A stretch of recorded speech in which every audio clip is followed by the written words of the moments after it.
कि अपने आँख से काजल का टीका निकाल के भी लगा देते हैं कि मेरे कान्हा को किसी की नजर ना लग जाए। ऐसा भाव अगर जीवन में हो, ऐसा प्रेम अपने ठाकुर के प्रति हो, तो फिर हमारा समझ लो कि हमारे अंदर भक्ति है। और दूसरी चीज क्या है कि अगर जीवन में दया है, किसी के लिए भी आपके हृदय, किसी का दुख देखकर, किसी की पीड़ा को देखकर, किसी की तकलीफ को देखकर अगर आपका दिल द्रवित होता है, ये सूत्र है भक्ति का कि आपको कैसे पता लगे कि परमात्मा की कृपा आप पर है या नहीं। तो अगर किसी को देखकर, किसी पीड़ित को, किसी दरिद्र को, किसी दुखी को देखकर आपका हृदय दुखी हो जाए तो समझ लेना कि परमात्मा की आप पर कृपा है। उस दिन हम चर्चा कर रहे थे कि 9 ग्रह जो होते हैं, वो 9 ग्रह कैसे पता करें कि हमारी कुंडली में सही है, अच्छे हैं या खराब है। तो अगले दिन मैंने कहा था कि आप को कल बताऊंगी कि उन ग्रहों को ठीक करने के लिए क्या करना चाहिए। किसी को याद था? अच्छा, किस किस को याद था बताओ? और किसी को याद नहीं था? और किसी को याद था? देखिए, मैंने बताया था सूर्य सबसे पहला ग्रह, सबसे बड़ा ग्रह सूर्य है ना।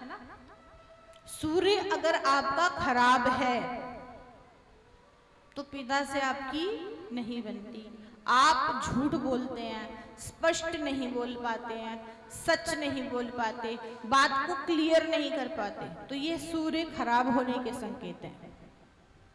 अब आप अपने घर में अपने परिवार का भी अध्ययन कर सकते हैं कि किसका सूर्य खराब है। उसे ठीक करने के लिए क्या करना है?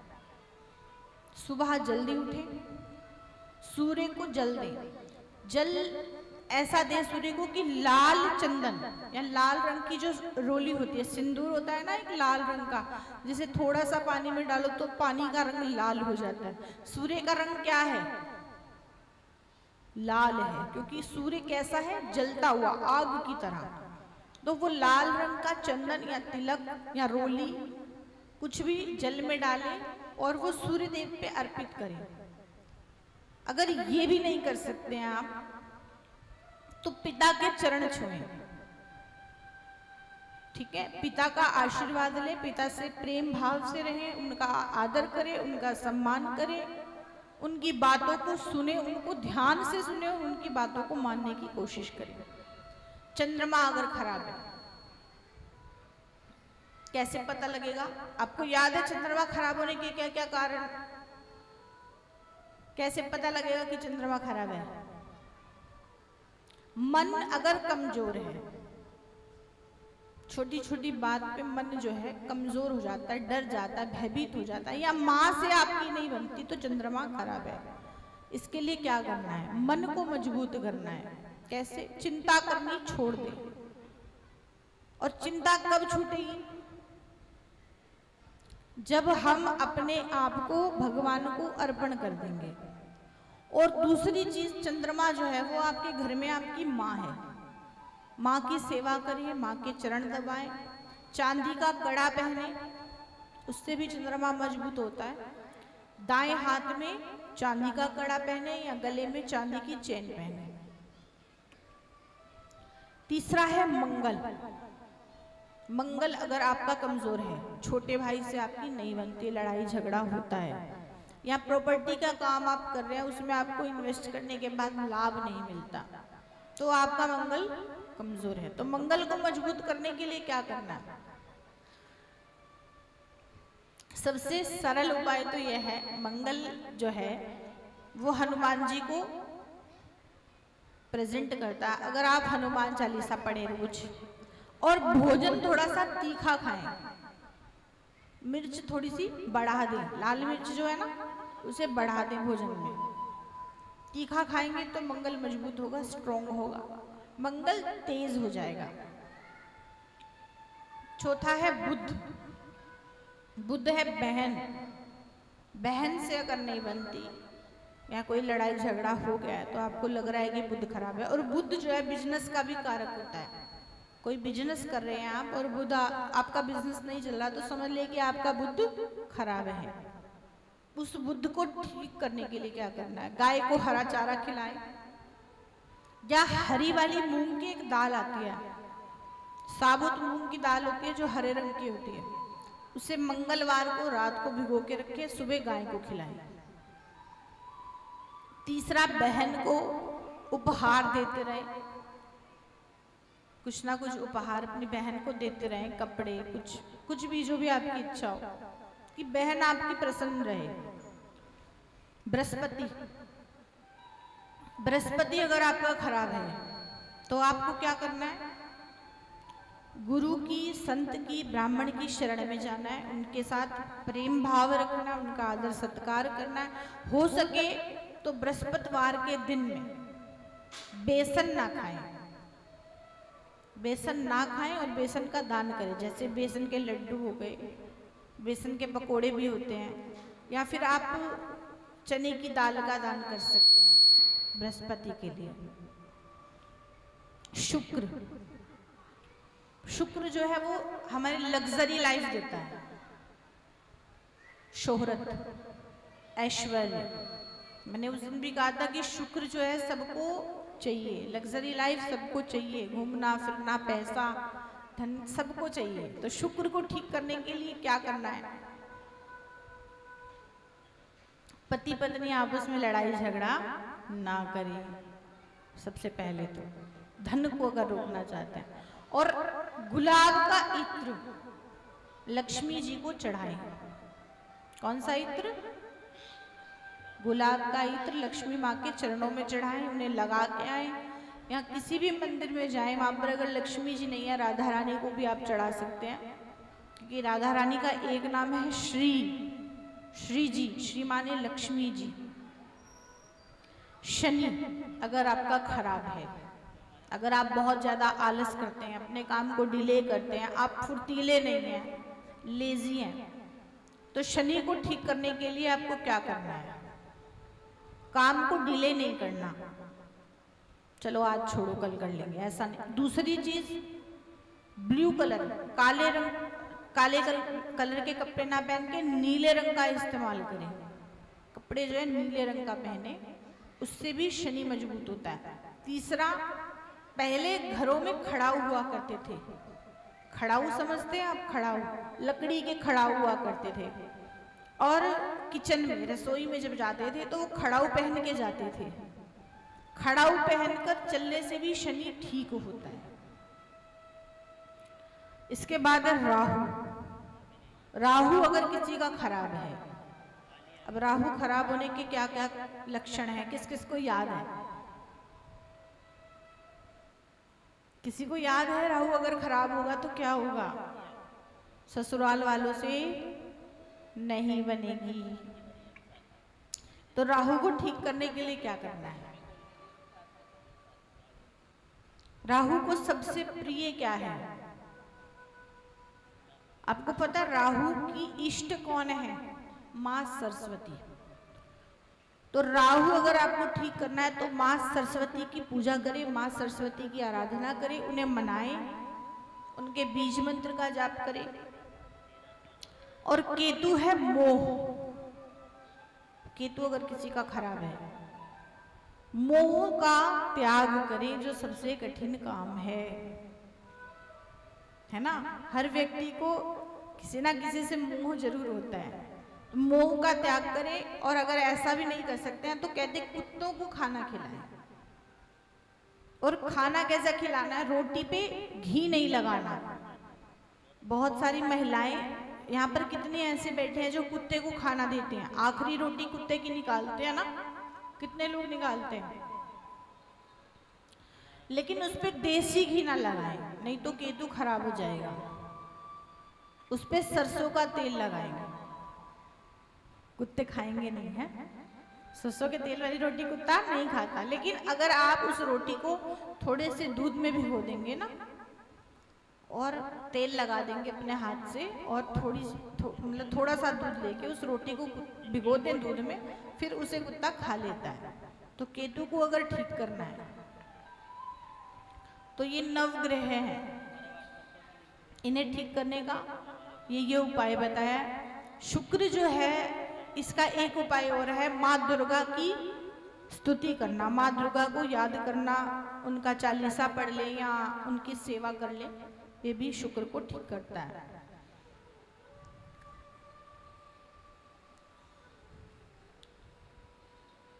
तो प्रिय व्रत की कथा चल रही थी कि प्रिय व्रत जो है वो बड़े अच्छे अच्छे व्रत को धारण करने वाले हैं। प्रिय व्रत ने 100 वर्षों तक राज्य किया। उसके बाद उन्होंने अपना राज्य अपने पुत्र को दिया, आग्नेन्द्र को। आग्नेन्द्र के पुत्र का नाम है नाभि। नाभि के जो पुत्र हैं उनका नाम है ऋषभदेव जी। कौन है ऋषभदेव जी, पता है आपको? जैन धर्म के प्रवर्तक है ऋषभदेव जी। अब देखिए ये धर्म जो जैन धर्म है ये भी कहां से निकला है? कहां से निकला है बोलो? सनातन धर्म में हुए हैं कौन? प्रिय व्रत। और प्रिय व्रत की 5वीं पीढ़ी में ऋषभदेव जी का जन्म हुआ, जिन्होंने अहिंसा परमो धर्म जैन धर्म का आविष्कार किया। उन्हीं के पुत्र हुए हैं भरत। भरत जी जो है बहुत धर्मात्मा है, बहुत पुण्य आत्मा है। इन्होंने अपना राज्य संभाला। राज्य के बाद अपने पुत्र को राज्य देकर खुद वन में चले गए तपस्या के लिए। कहते दुर्लभ मानव जन्म है, देह न बारंबार। भरत जी ने इतना तप किया अपने जीवन में। लेकिन एक दिन क्या हुआ कि सूर्य नारायण की पूजा कर रहे थे और उन्होंने क्या देखा कि एक गर्भस्थ हिरणी थी जो उस नदी में जल पी रही थी। गंडकी नदी में से जल पी रही थी। उसने शेर की गर्जना सुनी, शेर की आवाज सुनी और वो जल में कूद गई और उसका गर्भ गिर गया। वो हिरणी का जो बच्चा था, मातृ विहीन, जब भरत जी ने देखा तो उनको दया आ गई। दया आ गई, करुणा आ गई कि इस बच्चे का लालन पालन कौन करेगा, इसकी माँ तो जन्म देते ही मर गई। उस नन्हे से बच्चे को उठाकर अपनी कुटिया में ले आए। कहते कि दया बिन संत कसाई, और दया की करी तो आफत आई। घर तो ले आए, अपनी कुटिया में ले आए, उसके साथ खेलते हैं, उसका खाना पीना हर चीज का ध्यान रखते हैं।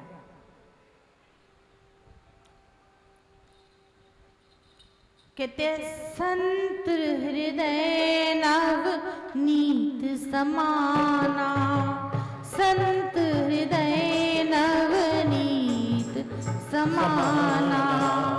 कहा कविन पर कहे ना जाना, कहा कविन पर कहे ना जाना। निज परिताप द्रवहि नवनीता, निज परिताप द्रवहि नवनीता। पर दुख द्रवहि संत सुपुनीता, परहित द्रव संत सुपुनीता। संत हृदय नवनीत समाना, संत हृदय नवनीत समाना। तो संतों का हृदय कैसा है? माखन की तरह कोमल। आइए हमारे बीच हस्तिनापुर से भाई जी आए हैं, एक बार तालियों से स्वागत करेंगे। और व्यासपीठ से बहुत बहुत आपका आदर है, सम्मान है। तो भरत जी ने क्या किया? उस बच्चे को घर ले आए, उसके रहने का, खाने का, सोने का, हर चीज का ध्यान करने लगे। और एक दिन कहते हैं मृत्यु जो है वो सबको आती है, अंतगता सोमता। अंतकाल में भी रहा मृग शावक का ध्यान, पुनर्जन्म में मृग हुए राजा मोह निधान। अंत समय में भी उनका ध्यान किस पे रहा है? उस मृग के शावक, उस हिरण के बच्चे पे उनका ध्यान रहा। और अंत समय में जब हिरण के बच्चे पे ध्यान रहा तो मृत्यु होने के बाद जो अगला जन्म मिला उन्हें हिरण का मिल गया। लेकिन उनको भक्ति इतनी की थी कि उनको अपना जो पूर्व जन्म था वो याद था। हिरण्य के रूप में जब जन्म हुआ तो याद रहा और दुख करने लगे, परेशान हुए कि अरे मैंने क्या किया, इतनी भक्ति की, इतना भजन किया, इतना भगवान को याद किया और अंत समय में मैंने अपनी सारी भक्ति खराब कर ली, मोह कर लिया। वो भी एक हिरण के बच्चे से, अपना राज पाट सब छोड़ के आ गया, लेकिन हिरण से मोह कर लिया। हिरण की जून में सब याद रहा। भगवान से प्रार्थना करने लगे कि प्रभु मुझे एक अवसर और देना, एक मौका और देना, तो मैं तेरी भक्ति करूंगा, मैं तेरा भजन करूंगा। हम भी जब अपने पिछले जन्म में थे तो हम भी भगवान से यही प्रार्थना करते रहे कि प्रभु एक जन्म हमें और दे दो, मनुष्य का जन्म हमें दे दो, ताकि हम आपकी भक्ति कर सके। और भगवान ने हम पे कृपा की। यहां पर जितने भी मनुष्य के रूप में, मनुष्य की जोनी में बैठे हैं, उनको सबको भगवान ने कृपा करके इस संसार में भेज दिया, इंसान बना के, मनुष्य बनाकर। पर हम भूल गए कि हमने भगवान से पिछले जन्म में क्या वादा किया था, क्या प्रॉमिस किया था कि अगर अगले जन्म में हम तेरी भक्ति करेंगे। और अब माया ऐसी लग गई, कहते हैं जब बच्चा जन्म लेता है तो रोता है, कहें करके रोता है कि मैं ये कहाँ आ गया। और भगवान कहते हैं कि तू भक्ति करियो मेरी। पर जैसे जैसे वो बड़ा होता जाता है उसके ऊपर माया पड़ती जाती है और वो अपना पूरा पिछला जन्म जो है वो भूल जाता है। और फिर वो जिस घर में, जिस परिवार में, जिस संस्कार में रहता है ना, वैसा ही उसका भाव बन जाता है। परमात्मा ने हम पे कृपा की कि हमें मनुष्य बना दिया। जड़ भरत अगला जन्म हुआ अंगिरा मुनि के घर में। उनकी 2 पत्नियां थी, बड़े से 2 पुत्र हैं, छोटी पत्नी से 1 पुत्र और 1 पुत्री का जोड़ा हुआ, जिसमें 1 पुत्र है भरत जी। बचपन से ही उन्होंने प्रण कर लिया था, ना किसी से बोलते हैं ना किसी की सुनते हैं, अपने आप को ऐसा दर्शाते हैं जैसे गूंगे हों। तो नाम रख दिया जड़ भरत। समय बीता, माता पिता ने सोचा कि ना बोलता है ना सुनता है, मूर्ख है, विवाह नहीं किया। माता पिता की मृत्यु हो गई। एक दिन भाइयों ने खेत को चौरस करने के लिए भेजा और खेत में गड्ढा कर दिया। भाइयों ने घर से निकाल दिया। ना कोई दुख है ना कोई शोक है। घर से चल दिए उत्तर दिशा की ओर, तपस्या करने लगे। तपस्या में बैठे हैं, भगवान का भजन करते हैं। जो भी मिल जाता है, कंद मूल फल जो भी मिलता है खाते हैं और आराम से रहते हैं। एक बार दस्युराज ने बलि देने के लिए एक जानवर को पकड़ रखा था। बलि का जानवर भाग गया। कहा कि बलि का समय हो रहा है। जो अनुचर थे राजा के, दस्युराज के, वो जड़ भरत को पकड़ के ले आए और ज्यों ही बलि चढ़ाने लगे तो ही देवी प्रकट हो गई। ब्रह्म तेज से दग्ध हो काली अति अकुलाय, रूप भयंकर कर प्रकट कर बारंबार उठाए। ले खड़ग दस्यु के हाथों से सिर उसका ही उड़ाया है। सारे दुष्टों को मार दिया, काली ने रंग दिखाया है। महाराज जड़ भरत को कोई दुख नहीं है कि दस्युराज को माँ काली ने खड़ग उठाकर मार दिया। ना कोई दुख है ना कोई प्रसन्नता है। चल दिए, अपना भजन भक्ति में बैठ गए, भगवान को याद करने लगे। और बहुत समय बीत गया। तभी एक दिन सिंधु सोवीर का राजा रहुगण कपिल आश्रम जा रहा था ज्ञान प्राप्त करने के लिए। रास्ते में एक कहार जो है बीमार हो गया। पहले के राजा जो हैं पालकी में जाया करते थे, 4 कहार लगते थे। एक कहार बीमार हो गया और जो 3 कहार थे वो महाराज जड़ भरत को पकड़ के ले आए और जड़ भरत को पकड़ के ले आए। पालकी उठाने के लिए कहा, पालकी कंधे पे उठा रखी है, लेकिन जीव जंतुओं को बचा बचा कर चल रहे हैं कि कोई पाप मुझसे इस जीवन में हो ना जाए।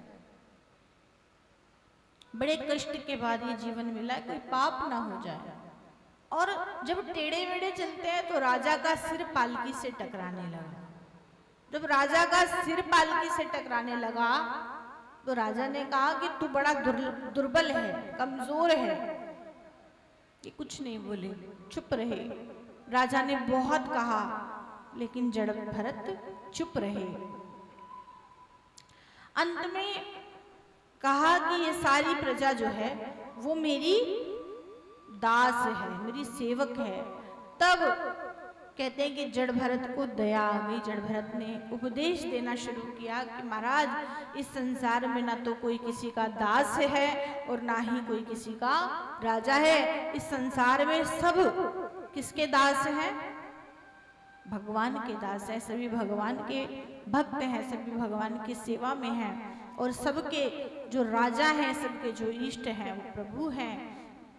राजा रहुगण तुरंत पालकी से उतरा और जड़ भरत के चरणों में गिर गया। कहा, महाराज मैं इस संसार में न किसी से डरता हूं, न ब्रह्मा से, न विष्णु से, न सूर्य से, न चंद्रमा से, किसी ग्रह से नहीं डरता। पर मैं डरता हूं कि कहीं मुझसे किसी संत का, किसी ब्राह्मण का अपमान ना हो जाए। और महाराज आपके कंठ में यज्ञोपवीत दिखाई देता है, कहीं आप साक्षात कपिल देव भगवान ही तो नहीं। कहते हैं संत जड़ भरत जिन्होंने घर छोड़ दिया, परिवार छोड़ दिया, वो कौन है? संत हैं। उन्होंने राजा रहुगण की पालकी को अपने कंधे पे उठाया था। जब संत किसी का बोझ अपने कंधे पे लेता है तो उसकी जिम्मेदारी बन जाती है। गुरु जब किसी को वचन दे देते हैं या उन्हें अपने वचन में बांध लेते हैं तो गुरु की ये जिम्मेदारी हो जाती है कि उसका उद्धार करना ही करना है। तो राजा रहुगण को आज जड़ भरत जी ने जीवन में पहली बार उपदेश दिया है और उसी उपदेश से राहुगण तृप्त हुए, मुक्ति का साधन मिला। कहते कि रहुगण जो थे, राजा रहुगण थे, ये पूर्व जन्म में वही हिरण थे जिसके मोह में भरत जी ने शरीर त्यागा था। आज दोनों का ही उद्धार हो गया, दोनों का ही कल्याण हो गया। इसीलिए तो कहा है बड़ा ही सुंदर, गुरु वचनों को रखना संभाल के, एक एक वचन में गहरा राज है, जिसने जाना